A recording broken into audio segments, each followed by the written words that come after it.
Vous recherchez une école de référence pour une double formation universitaire et professionnelle de qualité? Voici l'opportunité à ne pas rater. L'École supérieure d'administration, d'économie, de journalisme et des métiers de l'audiovisuel ESAE vous offre des programmes d'enseignement en licence et en master orientés vers l'emploi qui font d'elle une référence à travers les filières de l'administration générale et territoriale, l'administration du travail et de la sécurité sociale, droit, diplomatie et relations internationales, administration hospitalière, universitaire et intendance, journalisme et métiers de l'audiovisuel et toutes les filières des sciences de gestion. Une seule adresse, www.esae.bj.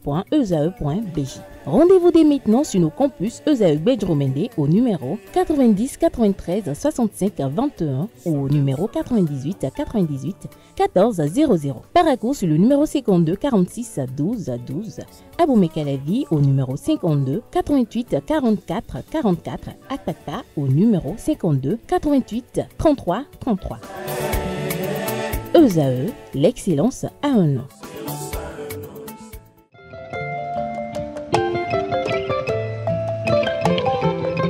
Femme leader, femme très engagée dans le paysage syndical béninois, celle que nous recevons ce jour signe à l'état civil Yewenou Chantal Jeanne. Comme profession, elle est enseignante certifiée d'anglais au lycée technique Koulibaly de Cotonou. Lorsque cette Amazone a décidé de faire les pas dans le syndicalisme, elle a choisi la centrale syndicale UNSTB. Aujourd'hui, elle est la présidente du comité national pour la promotion de la femme travailleuse. Alors, chers internautes, avec notre Amazone de cet après-midi, nous allons discuter autour de la thématique résultats scolaires au Bénin, quelle est la vraie clé du succès? Je vous demande d'acclamer très fort notre invité de cet après-midi, Yewenou Chantal Jeanne de l'UNSTB.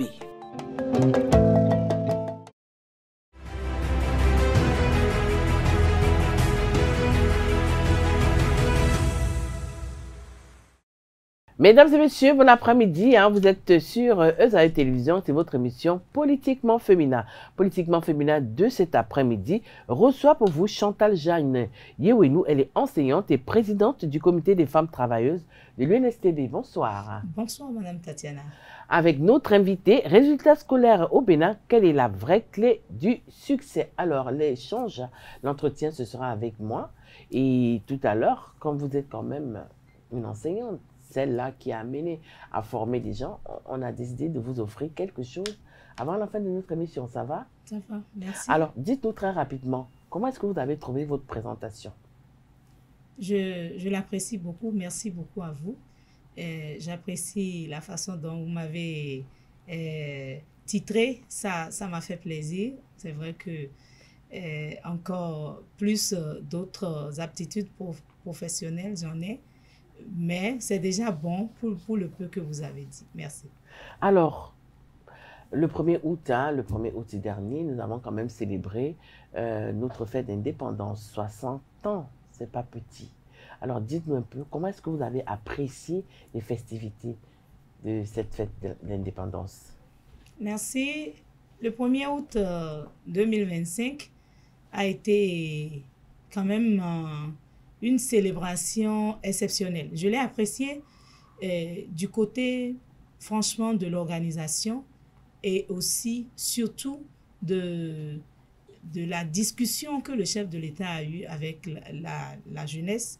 Ça m'a fait plaisir, ça m'a interpellée. J'ai pu retenir quelques points qui m'ont fait réfléchir. J'ai dit, le chef de l'État, il a quand même fait quelque chose. Il a fait quelque chose, même si quand il reste à faire et rien n'est fait, dit-on, il a fait beaucoup et je pense que c'est de l'interpellation à la jeunesse béninoise que nous constituons tous. Et je sais que les engagements ont été pris et chacun à son niveau, surtout nous les femmes, à notre niveau, il y a beaucoup d'engagements qui ont été pris et nous sommes en train d'amorcer la phase pratique de la chose. Merci beaucoup. Alors justement, vous avez parlé de la femme et dans notre présentation, nous avons dit que vous êtes syndicaliste. En 65 ans d'indépendance, dites-nous, la femme a-t-elle véritablement évolué dans le milieu syndical? Absolument, absolument. Il y a 65 ans, les femmes n'étaient pas aussi décidées d'aller au-devant des choses dans le syndicalisme.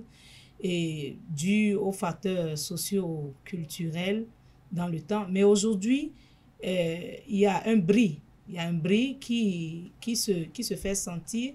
C'est vrai que nous ne sommes pas encore à la croisée des chemins, mais nous faisons un effort quand même pour allier les femmes qui sont encore douteuses, qui doutent encore, qui sont encore limitées par les facteurs familiaux aussi, les pesanteurs de leur milieu social, rural, etc. Donc, il y a un travail qui se fait et il y a des formations, des séries de formations que nous entreprenons pour les femmes de nos collèges, celles qui ne sont pas encore engagées dans le syndicalisme. On essaye de les former, on essaye de leur parler du syndicalisme, de l'avantage du syndicalisme. Et moi, je leur donne mon exemple chaque fois que je parais devant les scènes de formation. Je leur dis j'étais la plus timide, la plus bègue, parce que je ne parlais pas bien. Mais il a suffi seulement que je commence l'enseignement et que je m'engage dans le syndicalisme pour connaître en fait cette formation de la prise de parole en public, de l'engagement des femmes, de comment nous devons faire. Et le syndicalisme aujourd'hui a quand même évolué. Pour les femmes aujourd'hui sont en train de prendre du pas quand même dans les arènes de décision. Oui, mais à quand alors une femme à la tête d'une centrale syndicale dans notre pays? Parce que vous vous contentez juste d'être trésorière. Bien sûr. Mais à quand une secrétaire générale d'une centrale? Bien sûr, il y a la secrétaire générale du CSPIB. Je ne dis pas adjoint, je dis plein. Bien sûr, elle est secrétaire générale. La secrétaire générale, la première secrétaire générale du CSPIB. Donc, vous avez fait du chemin. Oui, nous avons fait du chemin et nous sommes en train de continuer. Nous sommes en train de monter et je sais que les hommes avec qui nous sommes, eux-mêmes, ils savent qu'il y a un travail de fond qui se fait par les femmes et que un jour, ils seront obligés de nous céder la place. Pourquoi pas présidente régionale, présidente de la République. Bien sûr, ce sont des postes que les femmes peuvent briguer et être efficaces, travailler mieux que les hommes, mais toujours avec le soutien des hommes. Alors, justement, avec le soutien des hommes, hein, vous avez parlé tout à l'heure des enseignantes que vous essayez d'amener dans le syndicalisme. Ça nous permet d'aborder notre sujet de cet après-midi. En tant qu'enseignante d'abord et syndicaliste ensuite, comment évaluez-vous les résultats obtenus cette année? Merci, Madame Tatiana. Oui, cette année a été quand même une année d'apothéose. Pour dire vrai, si nous faisons une analyse rapide des résultats que nous avons eus dans le passé, cette année, quand même, les résultats se sont améliorés de part et d'autre. Quoique, dans certaines filières, il y a toujours cette léthargie que nous remarquons. Donc, de part et d'autre, nous avons vu qu'il y a eu d'amélioration. Et je voudrais déjà remercier tous les acteurs du système éducatif, à commencer par le gouvernement en place, parce que tout est question de politique. C'est rare de voir un syndicaliste apprécier le gouvernement. Hein? Oui. Donc, on peut dire que vous êtes de bonne foi. Ah, bon, ce n'est pas affaire de bonne foi. Si la politique ne met pas en place une stratégie pour que ça puisse s'améliorer, je pense que nous aurons beau travailler, mais ce serait vain. Mais si aujourd'hui, nous avons eu ces résultats, nous allons remercier tous les acteurs du système éducatif, en premier lieu l'administration centrale, dont le gouvernement, et aussi tous les administrateurs, les inspecteurs et les CP et tout ça, les enseignants en général. Donc, il y a eu une légère amélioration quand même qui a démarqué les résultats de cette année par rapport aux années précédentes. Je me rappelle en 2000, quand j'allais au bac, quand j'avais eu le bac, c'était 22%. Mais cette année, on est allé jusqu'à 73%. C'est louable. C'est louable. Les enseignants sont devenus conscients, c'est ça? Non, ce n'est pas une affaire de conscience. Les enseignants étaient toujours conscients. Et puisque ils sont formés pour donner de l'enseignement, de l'éducation. Et donc, ils étaient toujours conscients. Mais il y a eu du recadrage, j'allais dire. Ça a été recadré. Et bon, c'est vrai que ce n'est pas toujours ce que nous désirons en tant qu'enseignants. Parce que les conditions ne sont pas aussi favorables ou bonnes pour nous. Mais bon, nous avons essayé de notre mieux de donner de bons résultats. Et nous allons remercier aussi les enfants, les apprenants, les candidats qui étaient allés pour témoigner tout au moins de tout ce que nous avons fait. Alors justement, lorsqu'on vous écoute, on constate qu'il y a une amélioration. Alors l'amélioration, c'est à quel niveau? Est-ce que c'est au niveau des enseignants? Est-ce que c'est au niveau des apprenants? Ou alors, c'est à votre niveau, vous, syndicalistes?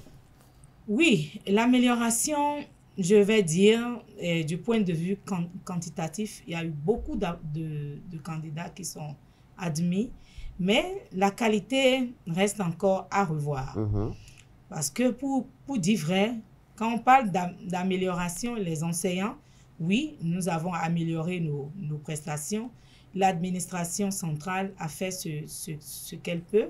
Les enfants aussi, avec notre pression et la pression de l'administration et tout ça, ils se sont quand même rangés et il y a eu d'améliorations par-ci et par-là.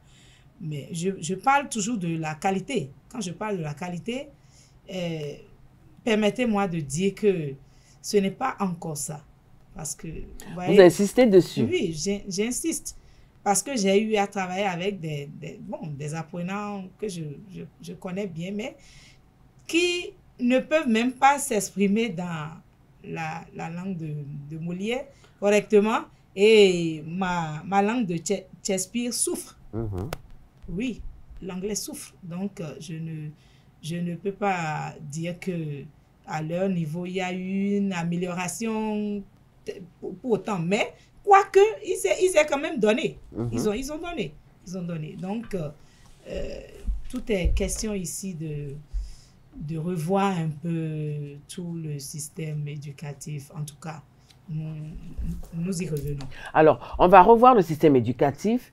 On a déjà commencé par le revoir, mais une chose est sûre, après des années sombres, des années obscures, des années parfois où nous avons menacé quand même d'avoir des années blanches, notre système éducatif est en train de renaître de ses cendres. Alors, quel type d'évaluation en tant qu'enseignante permet aujourd'hui d'apprécier la performance de notre éducation? Le type d'évaluation, bon, pour dire vrai, il y a les évaluations ponctuelles en classe, il y a les évaluations nationales et tout ça. Bon, pour dire vrai, il y a des outils internationaux qui permettent de mesurer l'efficacité de notre système éducatif. Du système éducatif. Aussi, il n'y a que le programme en vigueur aujourd'hui a fait quand même son bonhomme de chemin et a montré ses limites. Okay. Je veux parler des nouveaux programmes d'études basés sur l'approche par compétences. Et puis, toutes les écoles aujourd'hui, je veux parler des lycées et des collèges, l'école primaire, l'école secondaire générale, ne sont pas encore arrivés à appliquer réellement l'approche par compétence. Quand je prends par exemple, chez nous, au lycée Koulibaly, l'APC n'est pas bien appliqué.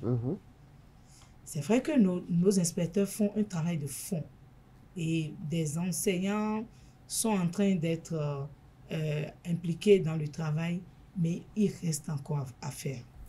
Je peux vous assurer que pour enseigner dans un lycée en utilisant l'APC, vous devez être vraiment imaginatif.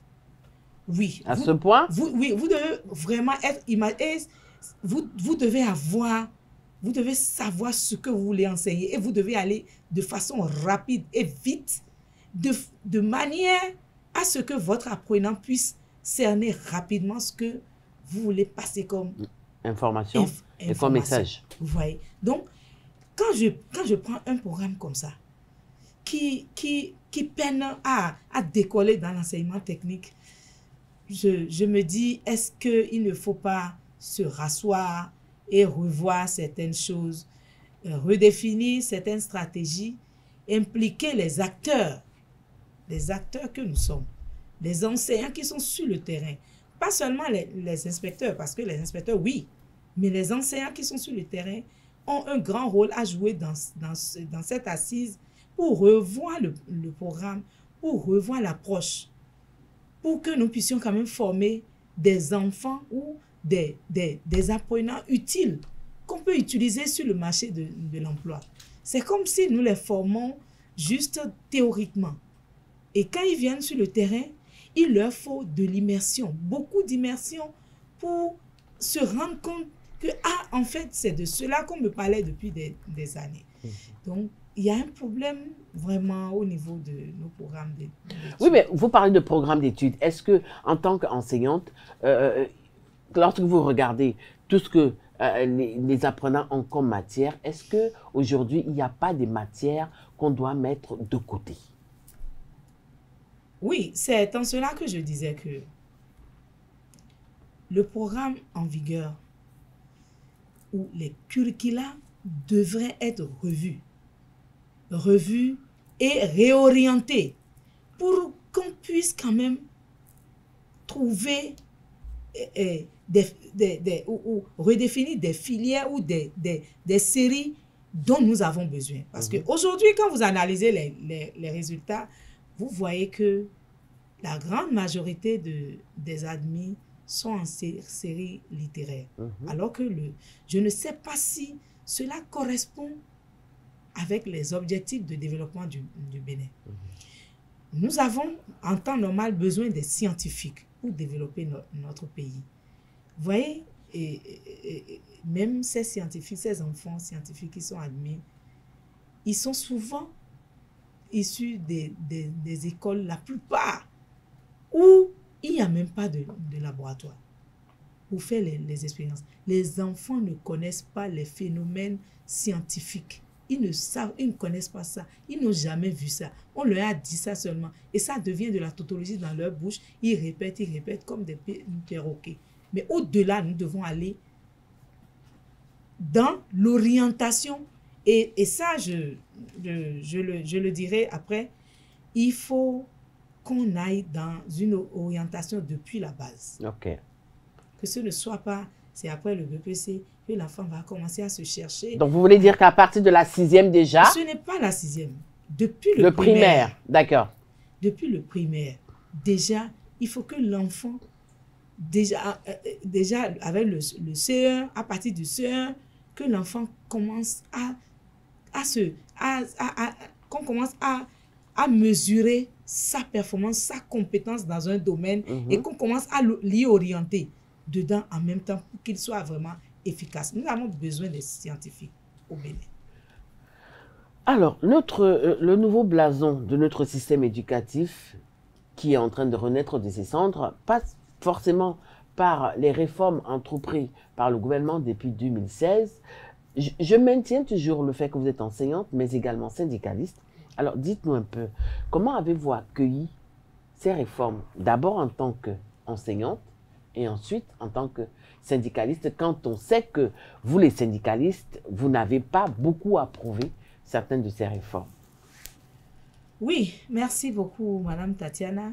Réforme, oui, il y en a eu, mais bon, je dirais en enseignement secondaire général, en enseignement universitaire aussi, il y en a eu. Les réformes, oui, surtout les réformes qui ont permis quand même d'établir une gestion administrative et financière ou une gouvernance administrative et financière plus stricte et plus franche, j'allais dire. Les réformes qui ont permis de recadrer de recadrer le droit de De grève, ouais. au Bénin, parce que, qu'ils vous souviennent, dans un passé très proche, très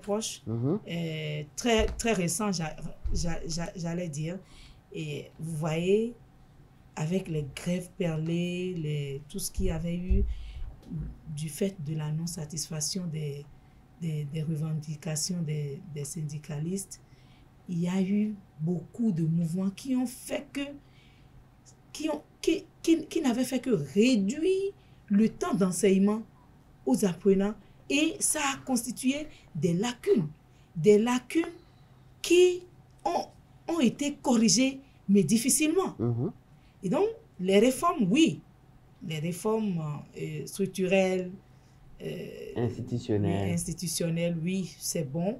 Et le droit de grève recadré, oui, c'est bon. Ça a permis quand même d'avoir des résultats mieux cette année, en tout cas depuis l'avènement du régime en place. Alors, dites-nous un peu en tant qu'enseignante, qu'est-ce que ces réformes ont produit de positif au niveau de l'enseignement de façon globale, et surtout parce que vous êtes enseignante au lycée technique. Au niveau du technique, qu'est-ce qu'il y a eu de positif dans ces réformes? Oui, de positif, des réformes, oui. En enseignement technique, il y a eu quand même une gestion franche, hein, telle que je l'ai dit, une gestion administrative et financière franche. Il y a eu beaucoup de concentration dans le travail. Je veux parler du côté des enseignants. On a été bien concentrés. Il y a eu le dispositif de contrôle, le corps de contrôle. Je veux parler des inspecteurs, les conseillers pédagogiques et autres, et qui étaient là pour donner quand même un coup de pouce chaque fois que cela était nécessaire. Et donc, déjà, c'est des points positifs. C'est des points positifs. Ça nous a permis quand même d'être plus efficaces cette année. Et bon, je veux dire 16 années, depuis quelques années. Depuis 2016? Oui, bon, pas depuis 2016, je vais dire. Bah oui, parce que, oui, parce que les élèves qui ont eu des bons... Enfin, le résultat qu'on a aujourd'hui, on le ramène depuis 2016, depuis 2017, si vous voulez. Oui, 2017. Donc, ça veut dire que là, maintenant, vous avez pris conscience, vous avez eu peur de la chicotte, c'est ça? Non. Vous n'avez pas eu peur de la chicotte? La peur comment? En fait... Vous-même, vous l'avez dit que le droit de grève a réglementé les choses. Le droit de grève vous a permis d'être plus présent dans les écoles, parce qu'avant, vous étiez plus à battre le macadam que de vous occuper des études des élèves. Mais il faut dire que le droit de grève étant recadré, le gouvernement en place a fait des efforts aussi pour ne pas susciter des mouvements, parce que ce n'est pas que le droit de grève a été arraché complètement. Ça a été réduit. Ça a été réduit à 10 jours par an, 2 jours par mois. Ça a été réduit. Donc, pour éviter que les enseignants réclament encore, le gouvernement a fait un peu d'effort. Mais tant qu'il reste à faire, rien n'est encore fait. Et donc, je pense que du côté des enseignants, il y a eu des points positifs. Du côté des apprenants, nous avons eu des apprenants quand même aujourd'hui. Il y en a, ce n'est pas... Ils ne font pas légion, mais il y en a qui sont là, qui sont concentrés du fait d'être tout le temps au cours, à suivre, à participer, ont quand même pu tirer de bons, parce que nous ne formons pas seulement pour avoir les diplômes, nous formons aussi pour la vie. Pour la vie en société, parce qu'en définitive, l'apprenant qui a fini, a eu ces diplômes, devra être employé. Et employé, c'est en société. En société, il faudra quand même avoir une posture, avoir de la moralité. Donc, nous formons l'être en entier. Donc, il y a eu ces points positifs. Il y a eu aussi, au niveau de nos administrations, un suivi de la carrière des enseignants. Il y a eu un suivi, il y a eu des conditions favorables qui ont permis quand même de limiter les déplacements des enseignants quand ils ont besoin des documents administratifs. Alors, en tant qu'enseignante à plein temps, enfin enseignante, dites-nous un peu, comment est-ce que vous appréciez le fait qu'aujourd'hui, nous n'ayons plus des enseignants contractuels et autres, mais que le gouvernement a décidé de mettre sur pied les aspirants au métier d'enseignant? Oui, c'était depuis 2016 quand nous étions en train de passer le concours pour être contractuel de l'État que l'État avait déjà dit qu'il ferait des tests, des recrutements chaque année. Mais force a été de constater que, en fait, ce n'était pas des recrutements d'agents contractuels. Ce que nous avons déploré, nous avons vraiment déploré ça. Des collègues avec qui nous étions à l'école normale et nous n'avions pas pu avoir notre certificat d'aptitude, ils avaient dit qu'ils n'allaient pas passer le concours. Et ils étaient restés là, ils ont dit, puisque le gouvernement a dit qu'il va lancer les concours chaque année, et nous on va attendre en 2017, on ira. Et ça a été du leurre. Et ils se sont vus face à la réalité qui est la frange des AME. Et c'est dans ça les aspirants là? Oui, des aspirants au métier de l'enseignement. Et c'est dans ça que plein de collègues sont aujourd'hui. Et ils ont tellement regretté le fait de n'avoir pas passé le concours avec nous. Bon, ce n'est que, et moi je leur dis, ce n'est que partie remise. Vous auriez pu le faire. Parce que un tien vaut mieux que deux, tu ne l'auras jamais. Et vous êtes toujours AME. Et cette frange de AME aspirant au métier de l'enseignement, je pense que le gouvernement quand même devra faire un effort pour les faire quitter cette catégorie-là. Parce que les gens, c'est vrai qu'ils sont aspirants, ils ont des droits, mais ce n'est pas encore ça. Ce n'est pas encore ça. Il faut que le gouvernement vraiment nous aide à faire passer ces gens-là de cette catégorie à la catégorie des agents contractuels de l'État. Pour que, vous savez, il y a une question de motivation. Ces AME-là, quand vous les voyez, très souvent, ils ont une charge horaire qui dépasse la nôtre. Voilà. Les aspirants au métier de l'enseignement, ils ont une charge horaire qui dépasse la charge horaire. Donc certains syndicalistes ont raison de dire que c'est l'esclavage. Ah oui. Ah oui. Ah, vous confirmez, hein? Ah oui. Ah d'accord. Regardons-nous en face et disons la vérité, puisque j'ai dit, tant qu'il reste à faire, c'est que rien n'est fait.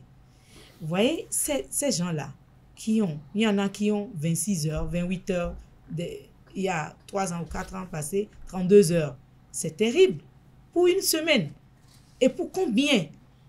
Pour un salaire quand même. Bon, de toute façon. Oui, mais je crois que la Bible dit que tu mangeras la sueur de ton front. Oui, mais ce n'est pas pour ça. Il ne faut pas nous exploiter. Les enseignants font un travail spirituel. C'est un travail d'esprit parce qu'il faut pouvoir communiquer avec l'esprit de l'apprenant pour que ce que vous dites puisse passer. Mais quand vous n'êtes pas motivé, on vous charge d'heures.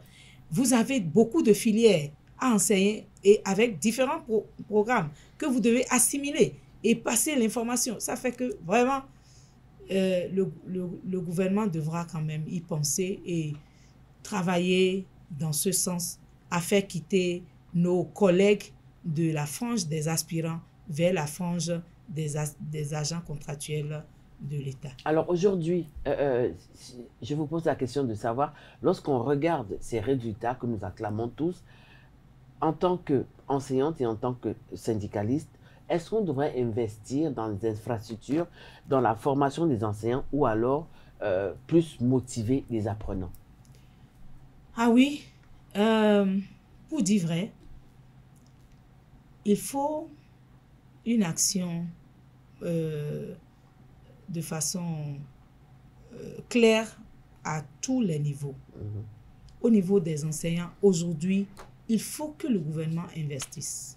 C'est très important, surtout dans la formation des enseignants. Quand vous voyez le nombre total d'enseignants au Bénin, le nombre de ceux qui ne sont pas formés est plus grand.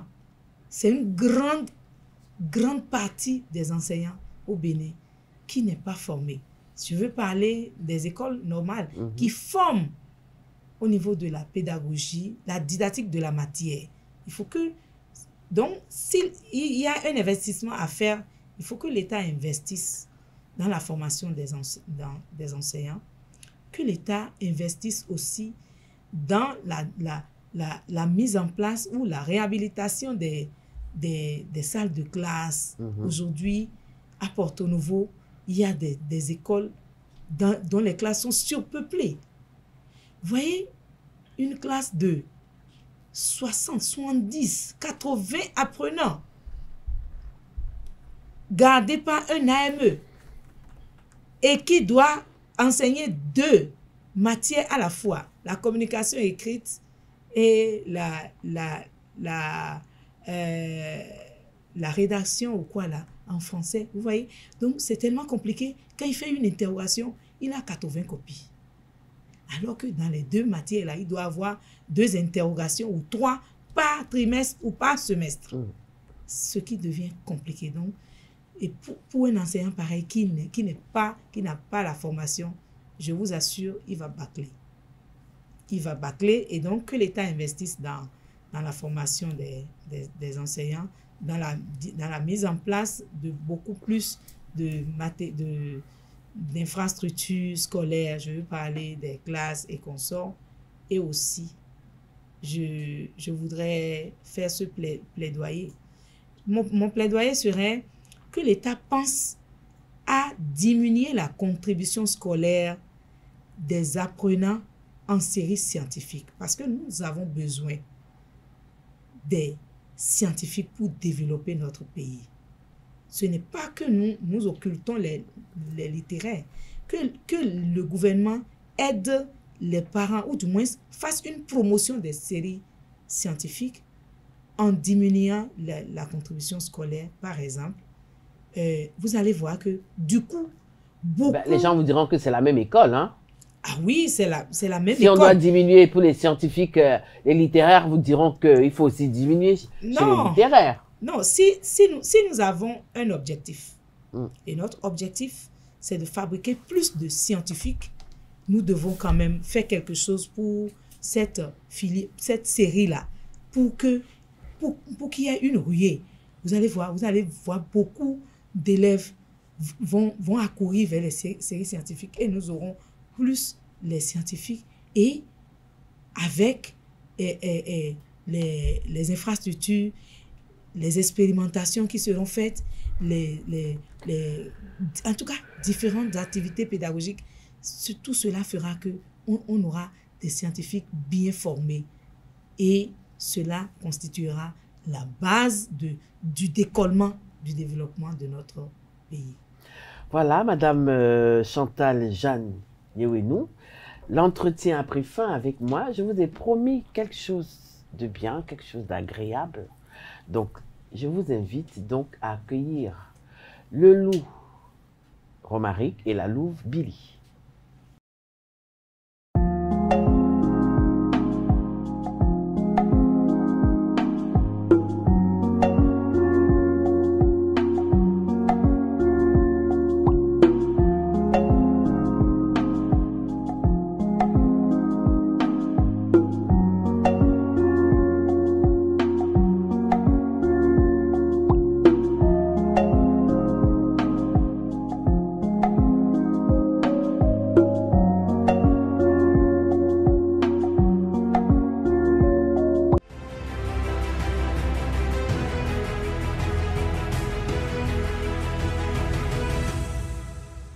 Voilà, ils sont déjà installés. Bonsoir Billy. Bonsoir Tatiana. Ça va? Ça va. Bonsoir Romaric. Bonsoir Tatiana, bonsoir à nos amis téléspectateurs. Alors, je vous laisse avec l'invité. Bonsoir madame. Bonsoir Billy. Pour commencer, je vais vous demander, c'est vrai, vous avez répondu pêle-mêle aux questions de Tatiana tout à l'heure, mais selon vous, en général, comment se porte réellement l'éducation au Bénin? Merci, Billy. L'éducation, j'allais dire le système éducatif. Oui, le système éducatif. Parce que quand nous parlons de l'éducation, c'est un peu global. Oui. Oui. Donc, le système éducatif au Bénin a encore du plomb dans l'aile. D'accord. Ça veut dire qu'il y a encore du travail à faire. Il y a encore du travail à faire. Il y a beaucoup à faire. L'État a promis l'amélioration de la situation des AME. On va dire ça comme ça. Ceux que vous dites être dans une catégorie donnée et qu'il faut sortir de cette catégorie, ils ont promis les autorités gouvernementales, et d'ailleurs il y a des pas qui ont été posés, mais les syndicats continuent de revendiquer. Ils continuent de revendiquer. Vous, personnellement, Madame Yewenou, que pensez-vous des actions menées par le gouvernement? C'est vrai, vous avez dit il y a des choses à refaire. Que pensez-vous? C'est-à-dire de 2016 sous ce gouvernement, le régime Talon, à aujourd'hui, qu'est-ce qui a véritablement changé? Même s'il faut énumérer en 2 mots, qu'est-ce qui a véritablement changé et qu'est-ce qu'on doit réellement revoir? Vous avez dit, certes, il y a des choses à refaire, mais est-ce qu'on peut donner des mots à ce qui a véritablement changé et ce qu'il y a à revoir? Oui, beaucoup de choses ont changé. Hein. Nous avons trouvé de l'amélioration dans des sphères que je peux dire. Je veux dire déjà le fait de maintenir les enfants à l'école et que l'enseignant soit là. Il y a quand même ça qui s'est amélioré. Vous voulez parler de les maintenir à l'école à cause des cantines ou quoi? Non, pas forcément. Il y a les cantines dans les écoles primaires aussi, primaires publiques. C'est une action, oui, qui a fait que aujourd'hui, même si l'enfant vient le ventre vide, il peut être pris en compte dans ce qui se fait. Mais il y a aussi le fait que l'enseignant est là. Quand je parle de l'enseignant est là, il y a aujourd'hui le recadrage de la gestion administrative. Un suivi. Un suivi de la gestion administrative. Il y a tout le monde est suivi depuis le haut. Je veux dire, depuis le ministère jusqu'à la petite école. Tout le monde est suivi. Et cela, c'est quand même à l'actif de tout le monde et par ricochet du système éducatif. Oui. Et que reprochez-vous au gouvernement? Ah oui, le non-recrutement d'enseignants qualifiés. Non-recrutement d'enseignants qualifiés. La non-satisfaction de certaines revendications syndicales qui portent à croire que les enseignants ne sont pas écoutés. Il y a beaucoup de dossiers qui sont là aujourd'hui, dossiers d'enseignants en formation non reclassés, non pris en compte encore. Il y a aussi d'autres, des enseignants qui n'ont pas été envoyés en formation. Pourtant, ils ont été recrutés en tant qu'agents contractuels de l'État. Mais pour dire vrai, récemment, il y a 1 an ou 2 ans, il y a eu un ratissage qui a été fait. Et je reproche surtout à notre gouvernement le fait de ne pas faire quelque chose pour les aspirants au métier de l'enseignement. Depuis l'avènement, après notre recrutement de 2016, il n'y a plus eu de recrutement d'agents contractuels de l'État jusqu'à aujourd'hui. Je reproche cela à notre gouvernement et de toutes les démarches qui ont été faites. Pourquoi est-ce que le reversement des AME en agents contractuels de l'État tarde? Qu'est-ce qui bloque? Tout au moins, il faut quand même poser un pas, reverser une partie et le reste se fera de façon progressive. Mais nous avons parlé. Nous avons fait des plaidoyers, des lobbies. Les secrétaires généraux confédéraux étaient à des rencontres, dialogue social, bipartite et tout ça. Mais jusque-là, ça n'a pas encore été fait. Et là, nous sommes pressés de le voir. Madame Chantal, bonjour à nouveau. Moi, je vais commencer par votre dernière réponse là, tout de suite. Lorsque vous parlez du reversement des aspirants au métier de l'enseignement, est-ce que les enseignants se sont plaints ou bien est-ce qu'ils se plaignent réellement? Beaucoup. Ils se plaignent. Ils se plaignent beaucoup. Vous avez suivi la dernière tournée du porte-parole du gouvernement? Oui, je l'ai suivi, mais pas à fond. Parce que pas trop... Je n'étais pas disponible. Alors, dans ces interventions, il a répondu à la population et il a dit que dans les années à suivre, dans les mois à suivre, ça devrait y aller avec le reversement des aspirants. Qu'est-ce qu'on a eu? Non, mais c'était juste il y a quelques mois, donc on attend de voir. Il y a quelques mois. Quelques semaines. Il y a quelques semaines. Et pour qu'est-ce qui bloque? On attend de voir ce que ça va donner par la suite. Ah, voilà, peut-être que vos luttes vont finir à payer. Nous l'espérons. Et nous y travaillerons davantage. Par le dialogue. Parce qu'aujourd'hui, rien ne sert de mener des actions infructueuses. Il vaut mieux y aller de façon tactique,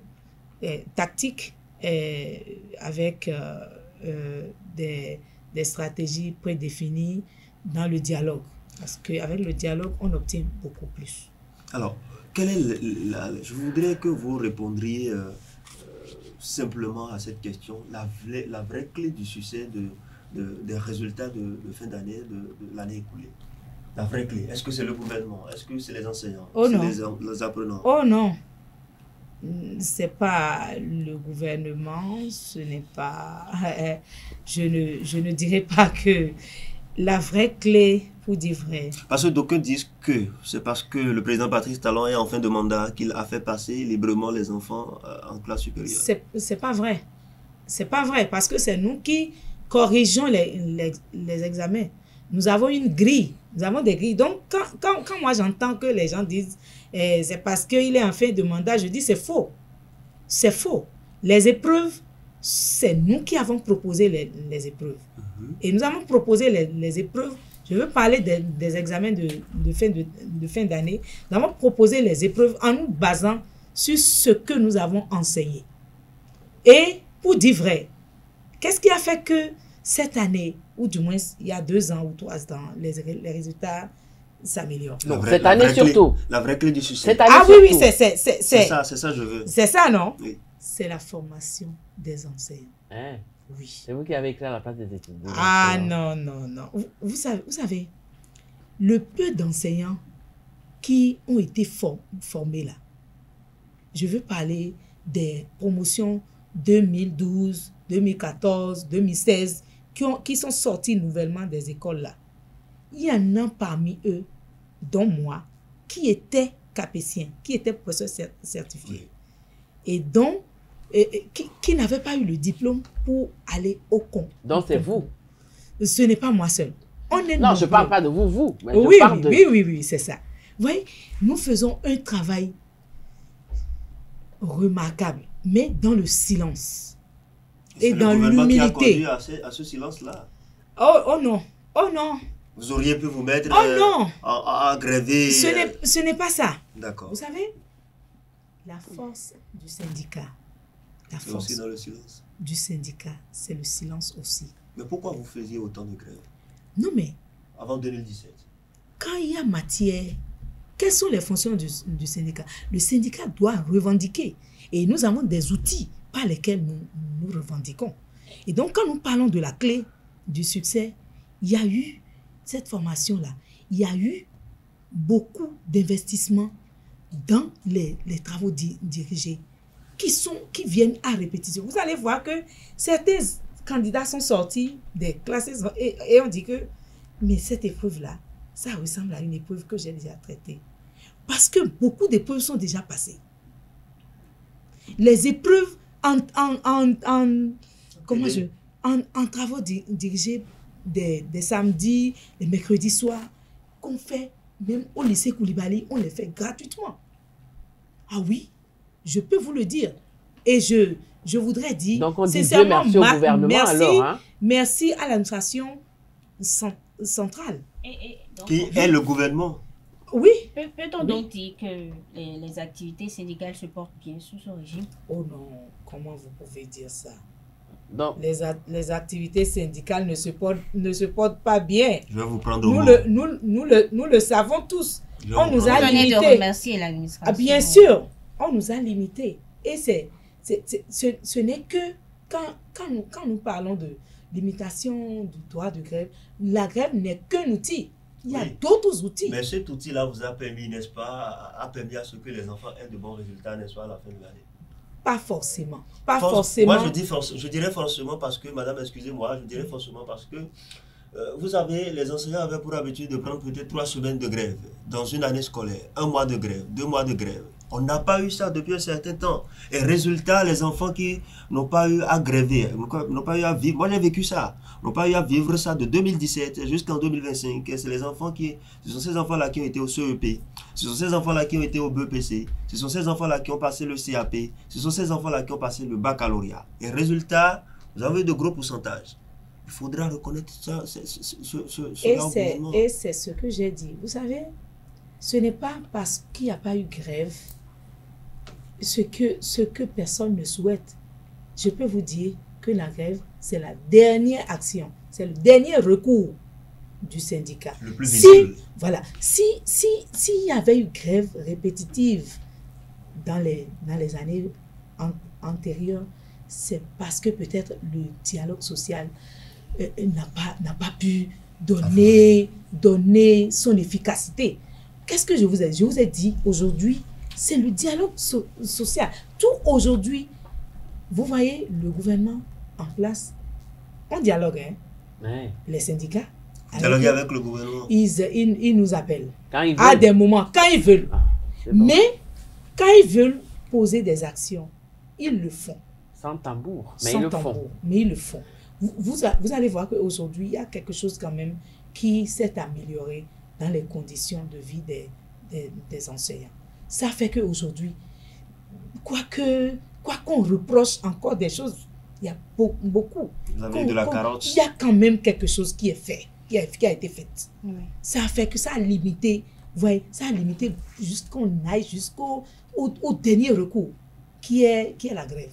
Vous voyez un peu, non? Oui. Donc, déjà, si dans le dialogue, on peut gérer, on peut se comprendre et le gouvernement, avec les mesures, peuvent accompagner les travailleurs. C'est déjà bon. Qu'est-ce qu'on demande? Que veut le peuple? Le paix et la paix. Le peuple veut la paix.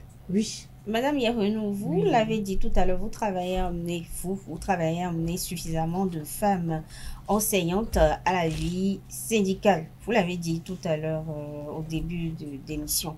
Mais sont-elles réellement intéressées par les luttes que vous menez? C'est pas facile. Et je ne peux parler que de ceux que je connais. C'est ça. Hein? Je peux vous dire, moi-même, pour aller dans le syndicat, il a fallu l'influence d'une personne, d'une icône africaine que je connais pour que je puisse y adhérer. Laquelle? C'est Madame Dr Ghislaine Saïzonou, épouse Broum. Elle est à Lomé. Elle est la conseillère, je vais dire, elle est la spécialiste du genre au niveau de la CSI Afrique. C'est elle, pendant une formation comme ça qu'elle était venue animer à la Bourse du Travail, elle disait, mais pourquoi vous les femmes, vous ne... Moi, j'étais juste venue parce que j'étais... c'est une amie qui m'a dit, viens, on va pour une activité. J'ai dit, moi, qu'est-ce que je connais dans vos histoires? Elle dit, viens, tu n'es pas n'importe quelle femme enseignante. Et j'ai dit, ah, ok, je te suis. J'étais allée et je l'ai vue. Elle a dit, n'ayez pas peur. Le plus important, c'est que vous sachiez ce que vous voulez. Le syndicat est aussi risqué que la politique. Et nous ne devons pas tout le temps laisser les hommes prendre la première place. Il faut que nous-mêmes, nous puissions quand même rester là où on doit décider de notre sort commun. Et donc, il faut faire d'efforts. Et c'est elle, avec tout ce qu'elle a dit, ça m'a impacté, ça m'a fait réfléchir. Et c'est comme ça que j'ai commencé à militer jusqu'à ce que je sois élue présidente du comité des femmes de mon syndicat de base il y a 5 ans. Et aujourd'hui, présidente du comité des femmes de l'UNSTB. C'est quoi votre devise pour ton gouvernement? Oh, notre devise La devise à Madame Yerounou. À moi? Ma devise, c'est quand même simple. Hein. Je l'ai avec moi, je me dis efficacité dans le silence. Est-ce qu'on peut, à ce titre, dire que le gouvernement en place, à travers toutes ces réformes, a quand même initié quelque chose, à travers le dialogue social? Parce que ça aurait pu continuer dans le sens où chaque semaine, on a 2 jours pour se reposer sur 5 jours, les 5 jours pour aller à l'école. Est-ce qu'on peut dire que dans ce sens-là, on peut continuer à adopter le dialogue social et ne plus aller aux grèves? Oui, je peux le dire. Ah, vous allez contenter quelqu'un? Je peux dire que si le gouvernement pouvait donner l'occasion à nos confédéraux, je veux parler de nos secrétaires généraux confédéraux, de toujours venir à des séances de dialogue social, de dialogue entre travailleurs, employeurs, juste pour calmer les cœurs, même si les moyens ne sont pas encore disponibles. Il faut quand même un engagement du gouvernement à faire quelque chose pour l'amélioration des conditions de travail et de vie des travailleurs en général et des enseignants en particulier, parce que je suis enseignante et je sais ce que cela inclut. Ça inclut tout le mental. C'est tout même si votre mari vous a fâché, vous êtes fâché, vous ne pouvez pas venir en classe avec ça. Vous êtes obligé de travailler sur votre mindset.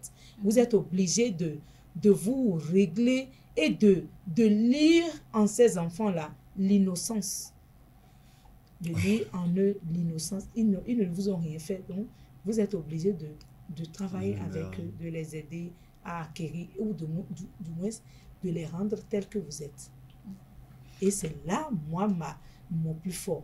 Mes élèves, j'en ai rencontré récemment, qui ont déjà fini. Ils ont dit, madame, je vous assure, ce que vous nous apprenez là, je ne savais pas que c'était si facile. Il a fallu seulement que j'aille à tel pas pour que je comprenne que la dame là nous a donné. Hein?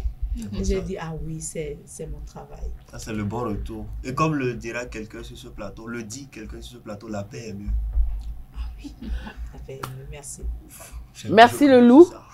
Merci la louve. Merci. Voilà, vous venez de terminer le duel. Hein. Avant de vous donner la dernière parole pour votre mot de fin, je me retourne vers Romaric pour qu'il nous fasse le résumé des propos que vous avez tenus sur ce plateau. C'est bon? C'est bon. Romaric. Alors, invité sur le plateau de Politiquement Féminin, amis internautes, Chantal Jeanne Yerounou, puisque c'est d'elle qu'il s'agit, présidente du comité des femmes travailleuses de l'UNSTB, a salué le bon déroulement de la fête nationale avant de revenir sur l'évolution des résultats scolaires en ce qui concerne les derniers examens de fin d'année. Elle a reconnu des avancées notables grâce aux réformes du gouvernement et à l'implication des acteurs éducatifs.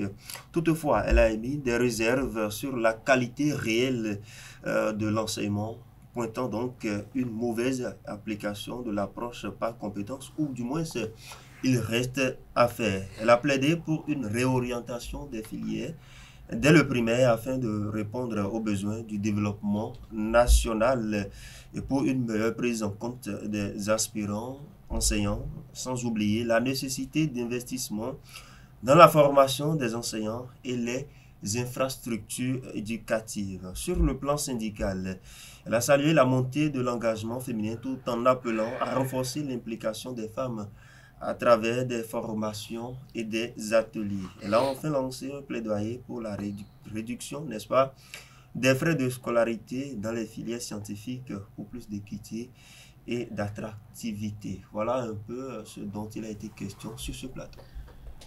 C'est bon? C'est bon, je me retrouve bien. Alors, merci beaucoup. Votre mot de fin. Madame Tatiana, je vous dis merci. Et Madame Billy, Monsieur Romaric, merci beaucoup à vous. Merci de m'avoir reçu sur ce plateau pour parler de questions d'éducation. Et je dirais, je ne suis qu'un petit acteur du système éducatif. Et les acteurs en général ont fait leur part, mais tant qu'il reste à faire, rien n'est encore fait. Nous devons encore y mettre beaucoup d'efficacité, de réorientation surtout. Parce que, tel que je l'ai dit, dans nos écoles, les élèves sont formés, mais après le bac, ils ne savent plus où aller, alors qu'on aurait pu anticiper depuis le primaire et leur donner le chemin à suivre. Merci beaucoup. Voilà, chers internautes, c'est avec cette intervention de notre invitée Chantal Jeanne Yewenou, enseignante et présidente du comité des femmes de l'UNSTB, que nous mettons en terme dans notre émission Politiquement féminin de ce samedi. Le loup Romaric et la louve Billy étaient de la partie. Merci. Merci. Merci également. Merci, cher invité. Merci, madame. Prenez rendez-vous le samedi prochain pour une autre émission Politiquement féminin. Ça se passe tous les samedis après-midi sur Eusal Télévision, la télévision de l'excellence.